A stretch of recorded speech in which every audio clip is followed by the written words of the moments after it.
It's time to take a ride on the Steelers Afternoon Drive with our co-hosts, Alan Saunders and Zachary Smith.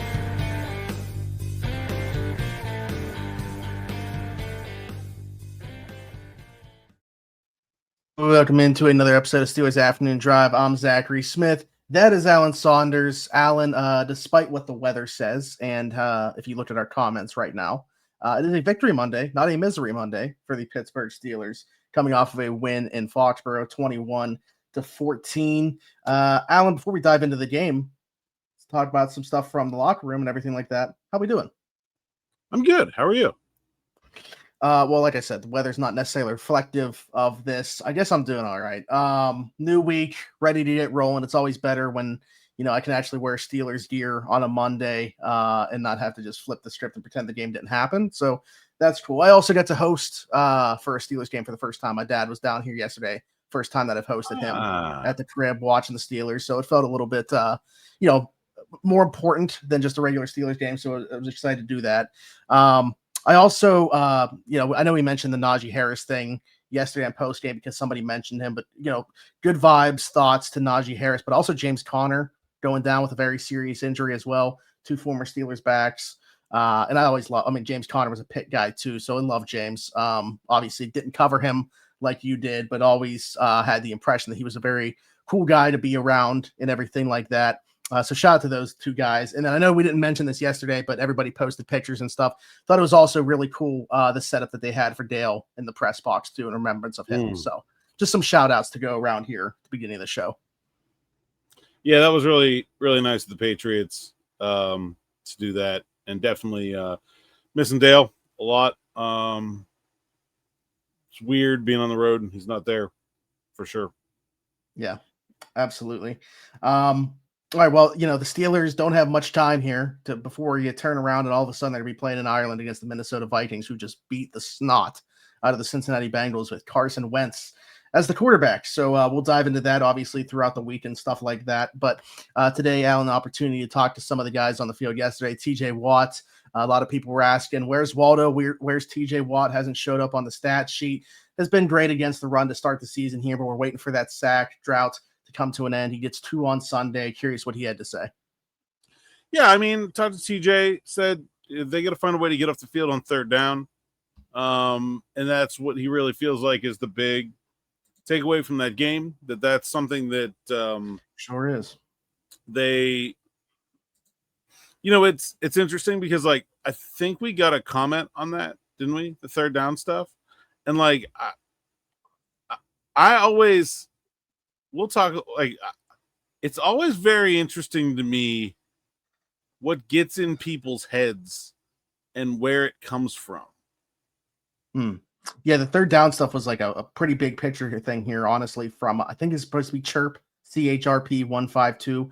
Said Tomlin's still in love with close games. Highest paid defense still has the same issues. Middle of the field is stupid open. Can't get off the field on third down. And the run defense, A-Rod's connection is not what I thought it was going to be. Other wide receivers can't get open consistently against average defense.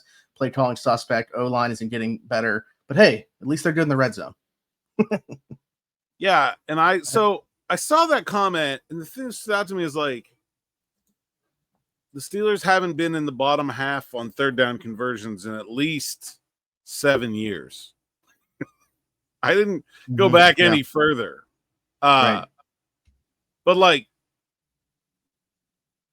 yeah, that aspect of the defense struggling definitely feels new this season. I don't think I feel like this happens all the time where something happens again and people are like, there goes the third down conversions again. And I'm like, they're really good at that. What? I don't know. How do I can just dismiss the comment. Obviously, it has not been a repeated problem. It wasn't a problem in either the first 2 weeks either, for the record. It just was on Sunday. Where does that stuff come from, though? I don't recency bias. I'm curious about. It's where does that? What's the genesis of thinking things that are not really problems, have always been problems. I don't know. Yeah. I mean, I saw this put out by a friend of the show, Nick Faribaugh here in regards to third and fourth down defense, allowing 60% success rate in those situations so far this season. And average distance on those is 3rd and 7. So, but like that almost feels like so anomaly to me. There's like zero chance that continues. Like that is absurd. Yeah. I mean, it's not good. I'm not saying it's good. I'm just saying it's weird. It hasn't and been a unusual repetitive issue. And has not been an issue. And when things like that happen, you should, like, are the Patriots to assume that they're going to fumble 4 times a game going forward? Or should we discuss that in regards to them basically saying they were targeting and understanding when Ramondre Stevenson was on the field because they were aware of the fumbling issue? So, I mean, I guess if he's out there, teams. Of course they were. Everybody, you know, you put stuff on tape, teams are going to, yes, the Steelers were absolutely targeting Ramondre. Also, Ramondre Stevenson has been in the NFL since 2021. And, you know, like, I can't ever recall him being a part of a game like that. Like, it's just so much of what happens in sports is just random. And I think, like, that's why I chose to talk about the season the way I did this morning in Morning Rush. Try to take it in like a 3-game chunk and talk about what's real and what isn't. Certainly, there are things that are real that we can talk about. I don't think the third down defense is a real issue for me. Just like I'm not thinking I'm going to become the worst fumbling team in the history of the National Football League if I'm the New England Patriots today. I guess so. We can talk about that a little bit then in terms of what you feel like is real and what isn't. Because I put out a tweet. I think most people agreed with me, but just to kind of like rehash it on here. And I think I brought this up on post game. Like the Steelers turned over some different stones in this one to see if there would be, at least somewhat of a fix for the run defense.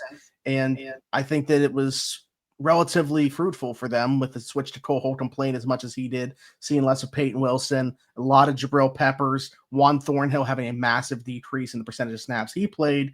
And then obviously like Derek Harmon getting back, it wasn't substituting in for anybody. It wasn't like he was a healthy scratch, but just getting him back into the fold. Do you feel like more indicative of, and obviously you got to give, like the same players also played better that they had in the fold for the Steelers already. But do you give more credit to what the Steelers were able to do or what the Patriots didn't do in terms of why that happened? I mean, I give the Steelers credit for coming up with some different solutions. Some of them I think were obvious, offense and defense. Some of them were not so obvious. I definitely feel like they've been hamstrung by what they can do on defense because of the injuries. In terms of their ability to go deeper into the playbook. But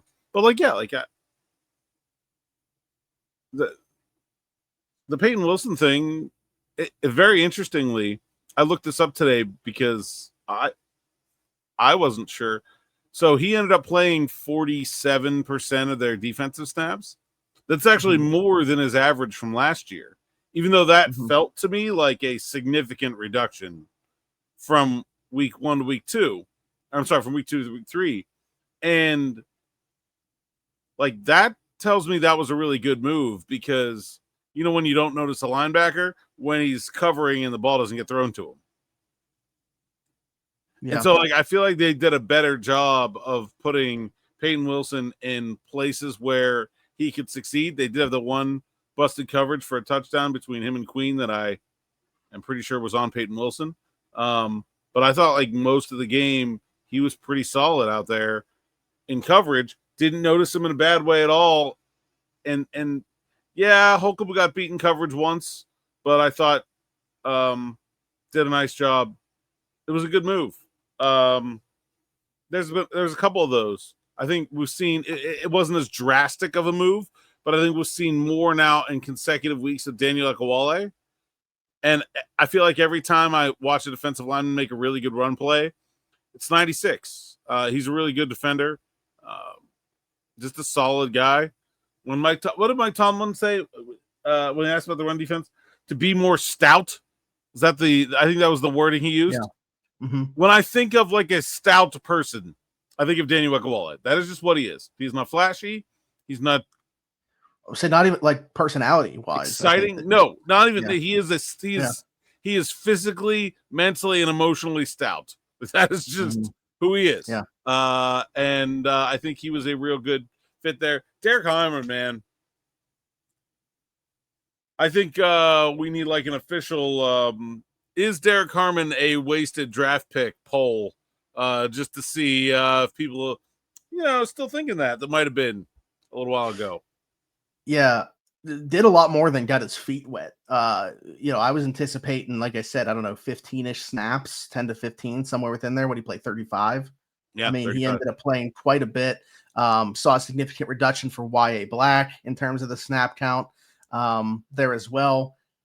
I mean, yeah, I just think that a lot of buttons were pressed in this one. That I'm curious. Like, do you think that things such as more Cole Holcomb and less Peyton Wilson? I think the Jabril Peppers thing was always going to be like, once he gets acclimated, he's going to play a significant role within this defense. But, things like that, do you feel like they're going to be more like matchup based and this was just one that was kind of suited to it? Or like, what do you think? Do you think that we continue to see this with Cole Holcomb playing as much and Peyton Wilson where he was at? I think it was partially matchup based, but like New England is not some like big, powerful, run heavy team.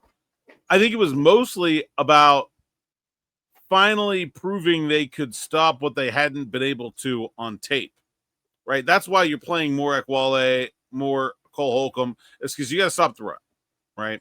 Mm-hmm. And I think I don't want to say that was clinical or anything like that. They certainly gave up yardage at times, but Travion Henderson, 11 carries, 28 yards. Ramondre Stevenson, 4 carries, 18 yards. Like, you're going to take that. So if you put their three backs together, Henderson, Gibson, and Stevenson, they get 74 yards on 22 carries. Like that's 3.2 yards per carry. Right. That's what you're looking for from a run defense. 25% success rate. Longest carry was Drake May, 15 yards. And 3 fumbles. Yeah. Yeah. And so I won at the goal line. Mm-hmm. Yeah. I think I think that's why this was important to sort of prove that they could do it, that they were not just going to be super susceptible to the run all year. And then, which I didn't think, but teams were going to keep doing it until they proved they could stop it. And so now I think you're going to make teams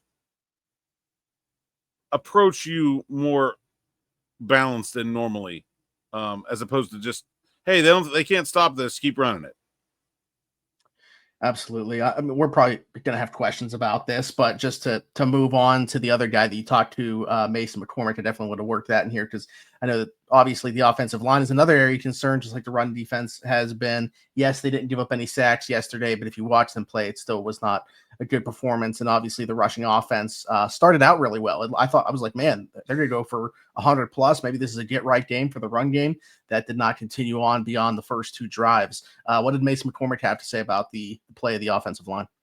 Yeah, I asked Mason, like how they're feeling basically, because everybody wants immediate success, and especially on the offensive line, it's not usually how it happens. And I think they took some small steps forward against the Patriots, and they did find a couple things that worked for them. They were able to keep Rodgers from being sacked, even if it meant he dealt with a lot of pressure. They looked better in the screen game than they have at any point in the last couple of years. It was at one point kind of the only thing the offense had. And I very curiously, not a whole lot of Darnell Washington in this game. And to me, that says that there's a level of faith in the offensive line, what they're doing, that they are able to execute it. You put Darnell Washington out there because you're like, these guys can't handle this.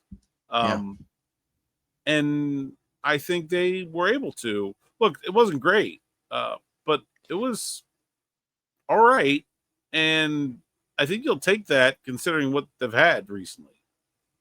Yeah, I know we mentioned on post game yesterday, like I went to go back and watch today. Like offensive line play for you in stadium is tough. You mentioned that all the time. For me, like that's just a position that I have a hard time really evaluating in general. But like I didn't think that Troy was necessarily great yesterday. I'll be honest, going back and watching, I thought it was another pretty rough game for Isaac Seumalo as well. Like people would keep wanting to single out Broderick. I thought it was a rougher go for the guy next to him than it was for Broderick. And I'll be honest, I feel like that's kind of been a reoccurring theme now for Isaac. So I don't know. I know that he's in the last year of his contract, career may be winding down, but it has not been smooth sailing for him. I also think Milton Williams is probably the single toughest matchup on that defense. He's certainly a very good player. And so probably a little bit of that going into it as well. Yeah. Certainly don't want to take away from that aspect of things. That guy gets paid very well on the other side as well to do the job. But definitely just wanted to throw that in there in regards to the offensive line. But you mentioned Darnell Washington, which is a good place, I feel like, to work in this point, not necessarily as it relates to the offensive line and stuff, but we got a question from a guy, Burke, sports fan here, who says, if you look at snap counts and personnel usage, it reflects how he thought the tight ends were going to be used. However, if you look in the box score, they're not being thrown to very much, and the production doesn't match that. What do you think the biggest reason is? Yeah, that's an interesting one. I don't really know the answer. It seems like for whatever reason, Aaron Rodgers and Pat Freiermuth have not been able to connect. Well, like just a few missed, connections between those two. Jonnu Smith, his targets have kind of been all over the place. Just 3 against New England. I think he's caught all but one of his targets this year. So, but I think the biggest thing that you see impacting the tight ends and the receivers alike, there's no depth on any of these targets. And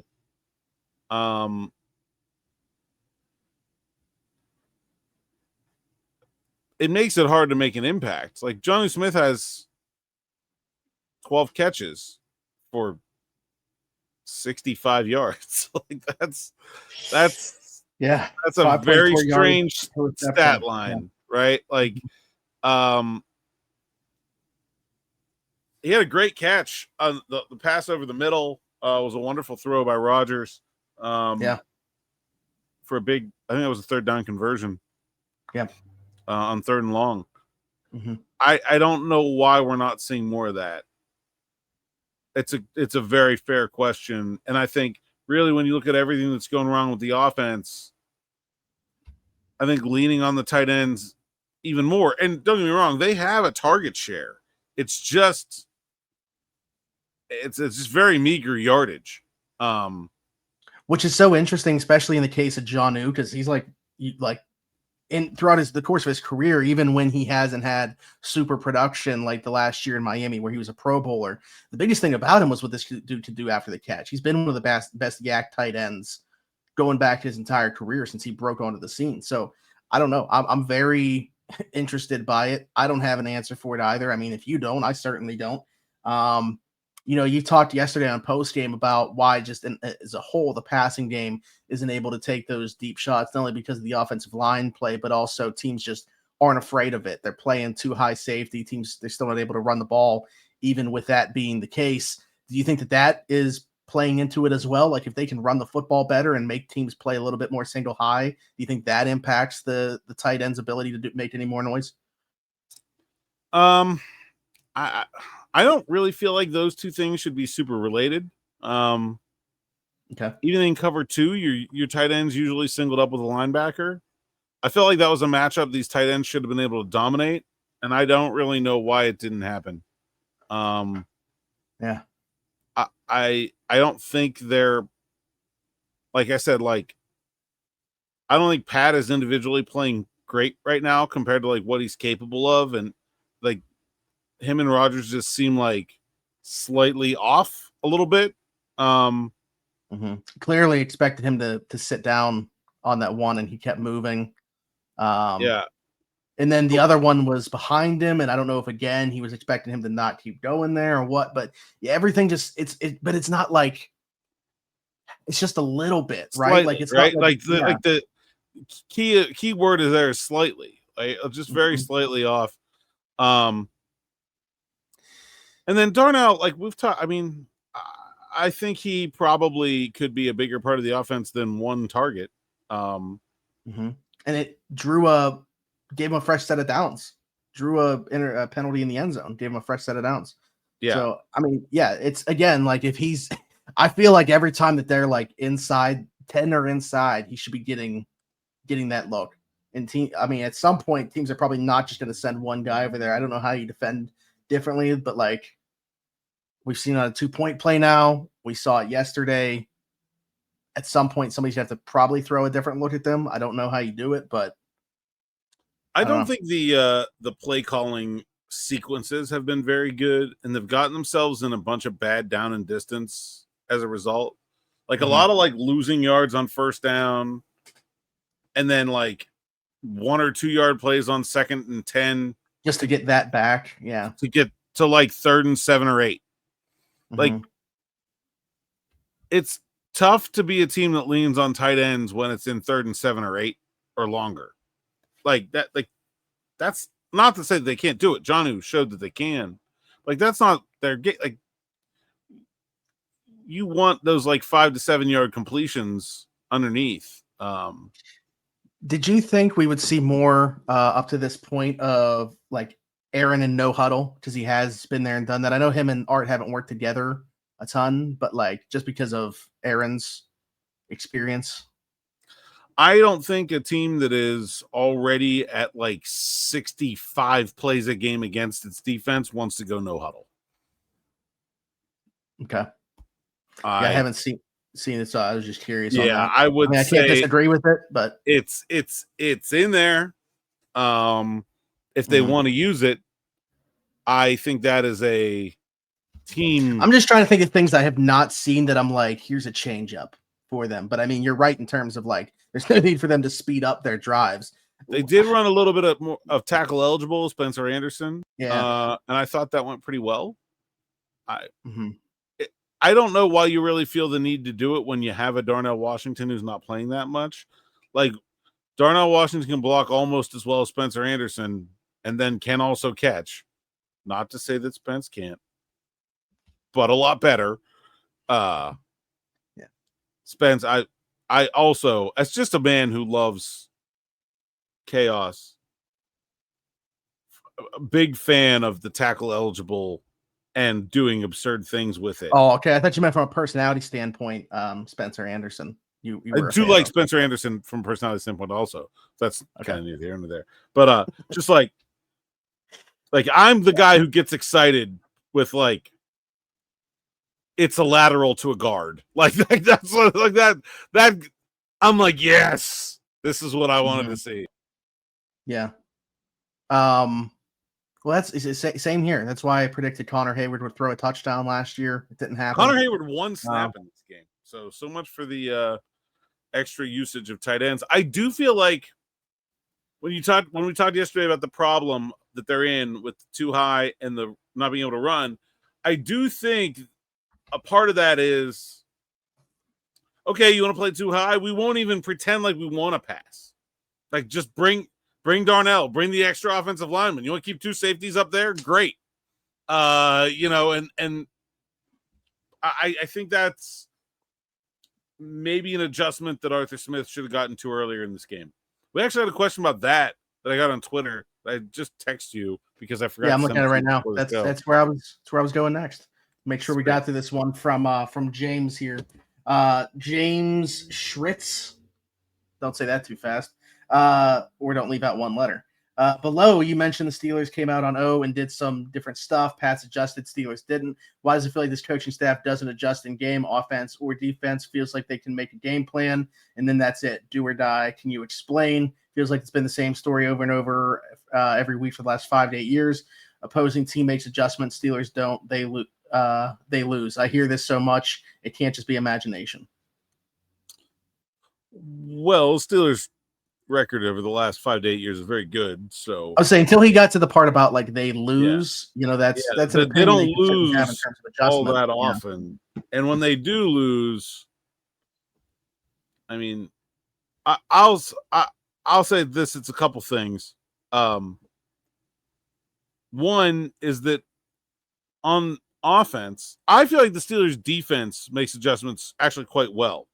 How many times over the last few years have you seen an offense like march right down the field on the Steelers defense early on in the game and then never see that again? There was a season where it happened like over and over and over again. Was it last year, actually, right? It didn't happen in Atlanta and then it happened in Denver. And it was like that score on the first drive and then nothing for like. Although Indy did for. Indy, like we talked about Shane Steichen and his chokehold on the Steelers defense. Well, we have a similar conversation about Kevin O'Connell later. We may. But like I think the Steelers defense is actually quite good at making adjustments. And I think part of the problem with the Steelers offense is they're always in need of the adjustment. Sometimes you just go out there and your players are better than them, and it doesn't matter what the coaches do. And actually, sometimes is the wrong word for that sentence. Like, most of the time in the NFL, you could trade coaches and the results won't matter.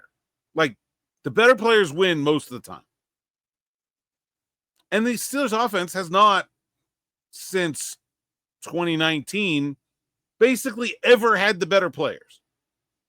And so they need their offensive coordinators to be able to, again, those adjustments go from like, hey, here's something cute we could try. Maybe we'll catch them off guard, and to like, this is essential for this offense to operate. If Arthur Smith doesn't come up with this answer, they're toast. And those things are never easy to do. I don't think there's anybody that really like routinely does it super well. Like I think the Steelers defense is one of the best in-game adjusting defenses I'm aware of. And then I want to actually part of the other problem is like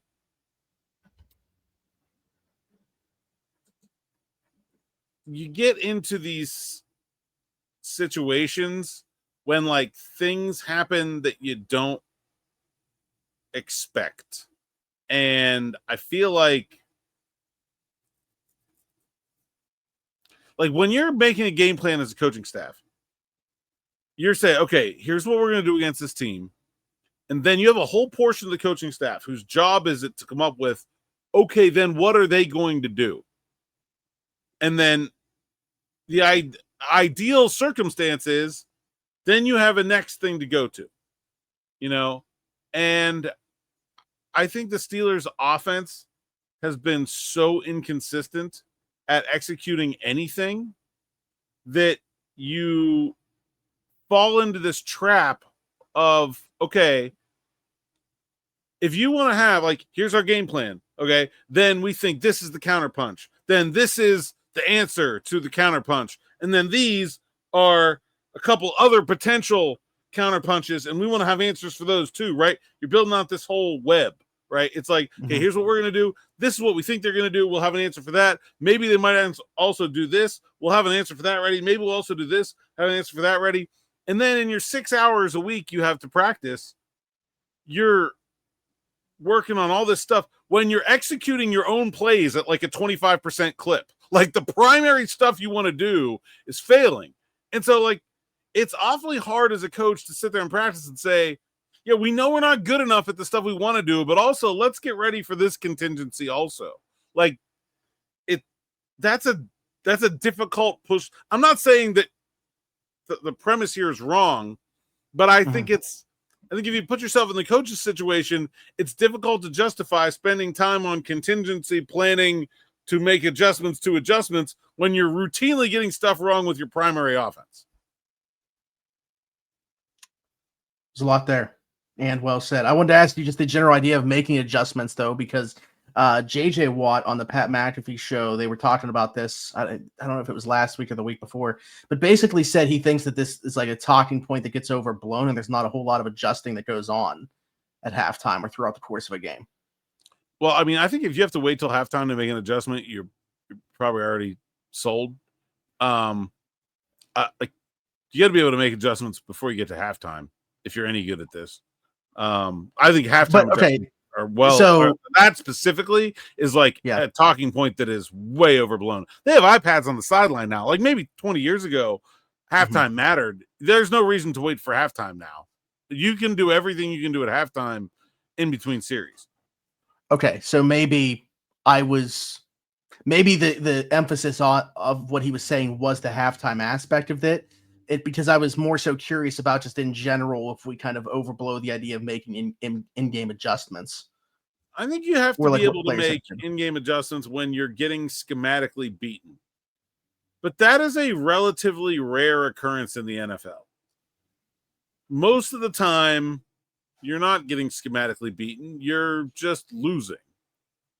And like, there's no adjustment for that. I mean, sometimes there are, but like, you know, it becomes pressing when somebody does something that is not allowing your players to be in a position to succeed.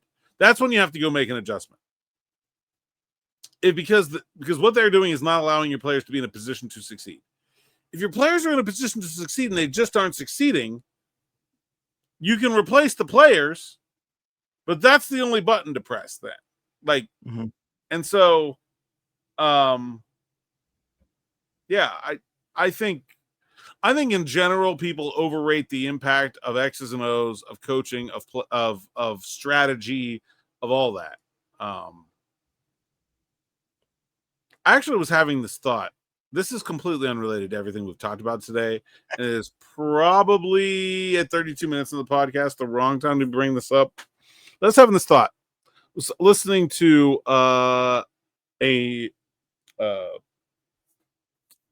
national talk show, and they were talking about whether some coaches are on the early hot seat, and I was really thinking, I was like, when was the last time a team fired their coach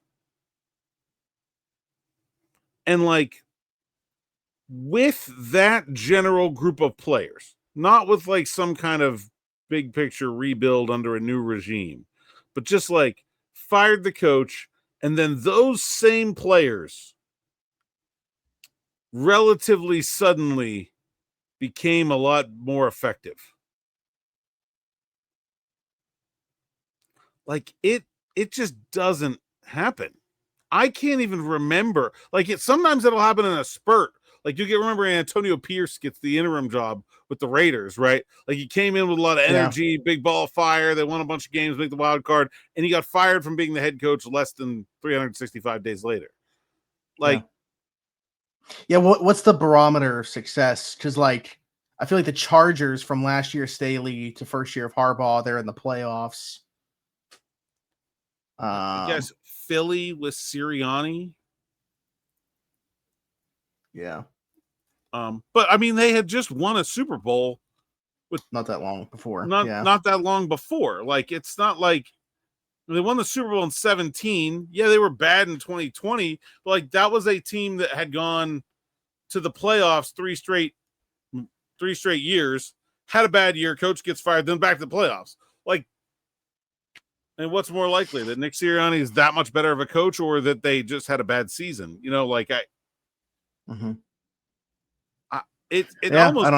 almost never happens like that. So I agree with JJ, and just I think all aspects of coaching are largely overrated in comparison to just Jimmy's and Joe's, man. I don't think the Chiefs are great because of Andy Reid. We saw Andy Reid have plenty of very mediocre teams in Philadelphia. Chiefs are great because they have Patrick Mahomes, Travis Kelce, like that. That's well, and right now not great, but and right now are not great, even despite having. Oh, dude, Travis Kelce. I just needed him to not get outscored by 20 points by Cam Scatabo on Sunday night to win my fantasy football league. Do you think we did that? No. As Nick Faribault was in the background at the restaurant cackling every time Scatabo got another completion. Yeah. All right, we're at 35 minutes, but I have to bring up one more thing that I thought about just to get your thought on this. And honestly, the way that I looked at this game and the way I look at these types of games in general typically are when you win a game like that, you buy yourself time to be able to figure things out. Now, the problem is like you got to have the solutions to be able to figure those things out. So I guess like what about this team right now do you feel like they might not have the solution for?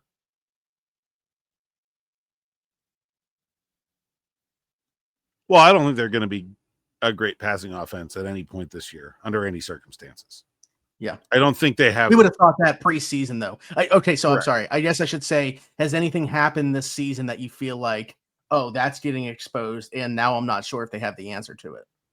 Yeah, I don't think there's like a lot of easy fixes to the run defense to like. I mean, I don't think they were bad this week by any stretch, but I don't think there's any like easy fixes there. Like it's going to be kind of a slog, I think, at times there. Yeah. That seems like pretty good. I guess the big reason is like I don't really have a good reason for what's happened to the run defense, so I don't really know how to fix it. Okay. They were better, obviously, against the Patriots. But like in terms of like getting that to being a top 5 unit, which on paper they ought to be capable of, I don't really know how you do that. Yeah. I don't know. Yeah, and I don't think like getting Deshaun Elliott back, getting Joey Porter Jr. back, those things are going to help certainly. But I still think it's a far cry from what it looked like on paper they could be. But all right, good stuff. We'll continue this conversation. Definitely one of the longer non-DB Friday episodes that we've had for sure. But Alan, before we get out of here, got to tell the people they can find you. Saunders _PGH on X, Instagram, TikTok, and Blue Sky. PGH Steelers Now sites account SteelersNow.com. Go there, read the words so I can get paid. Sign up for SN Plus, and you get all the best stuff from me, DB, the rest of the Steelers Now team. Get access to our Steelers Now live stream, which is happening 1 week from today, 1 week from right now, 6 p.m. next Monday. Get over there and get signed up for that. And anyone can like, subscribe, hit that bell for notifications here on the YouTube channel, which continues to allow us to grow this channel and reach a bigger and bigger audience, which we have been doing. And you guys have, it's all you guys. It's not us. That helps this incredible growth. So many of you have decided to hit that bell. And we are at 16,700 and Rashard Mendenhall. I don't know why. Oh, that's a name Steelers fans love to hear. That was the one I wanted to go with. But you know why? It's because Mark Cabali was telling a story about him in the airport this morning.